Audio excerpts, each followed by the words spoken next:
I haven't really checked the statistics on that, but I'm just getting by just what's around me, and I can see naturally that, you know, especially with parenting, there is a thing where for us it's kind of like, you know, especially if your mum is single, your father maybe, you know, sickly or whatnot, there's this dependency on the kids to actually look after the parents.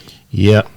And actually get to a stage where, you know, it's like my girlfriend, you know, mum dies, and then the funeral happens, and then now everyone's fighting over the house because this kid sibling is saying, I stayed and looked after mum and did X, Y, and Z, and then but I'm there sitting there thinking, why are you not fighting over our house at your lot's big 50-something age? Yeah, but that's because nothing was probably put in place in it in terms of like inheritance and all the stuff like right, that. But forget about that. If you've been working and you're 50-something years old, and now you're getting to your mum's, so you're getting to your funeral for your mum, and then now you're there going to fight your brother sister over a house. But for me, it's like that's tired. That comes to mismanagement of money, though, innit? Because it's like you'll get certain people where they've got a lot of money or they've got a lot of assets. Maybe they've got multiple houses, but they're still mismanaging it.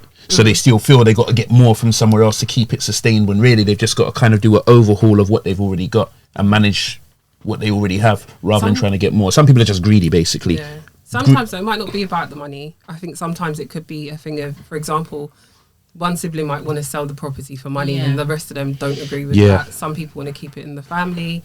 I think there are other factors that sometimes go into why people might have disputes over what happens with properties and inheritance. Yeah. But the biggest issue for me is that people do need to write wills and leave them, because it just saves the headache. You know who would have been good to speak on this? Donna Spence, because she's been posting up a lot of stuff about what she's been going through regarding the house thing. The only I know what you're probably looking like. Don't chat business. No, she's actually put videos out about it. She's going through a similar thing. You get me? In terms of people, the best writing a will is the most. I mean, it makes sense, but for me, if my mum didn't write a will, or my dad, I don't want nothing that they leave behind, and I just don't want it. So and I don't. If they say this is what you're supposed to have, and it was to ever cause an argument between me and my brothers, they could have it.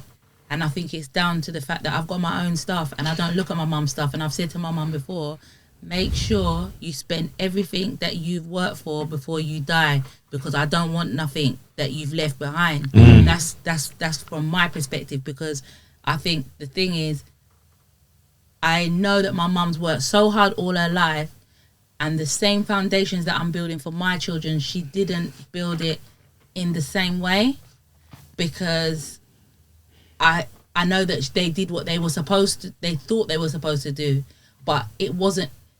My mum having a house is not a foundation for me to do nothing off of, and it's not, but if my mum's house is split 3 ways, that's nothing to me, and it's not for me to say, but I understand what you mean.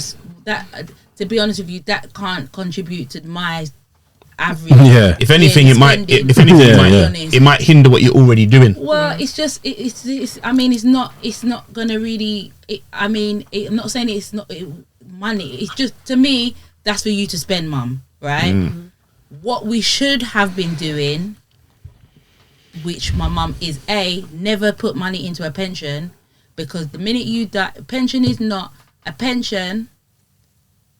not an investment. This is what I need people to understand.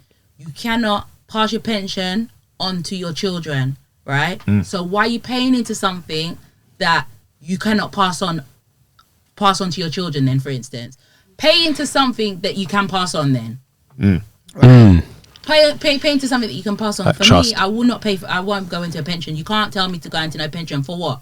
My pension is my properties, any properties that I have. My pension is land that I have. My pension is stocks and shares, and all of those type of things is what I'm gonna live off. And furthermore, there's so much more. It's so much deeper than this, because also, as whose parent ever told them about trust and things like that?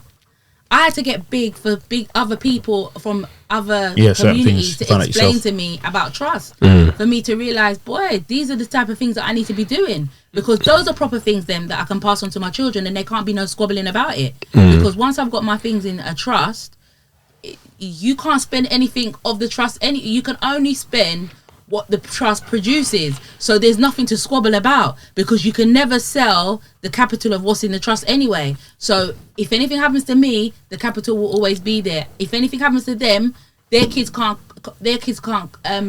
fight over it either, because the capital is only there. The only thing is the profits that come out of the trust.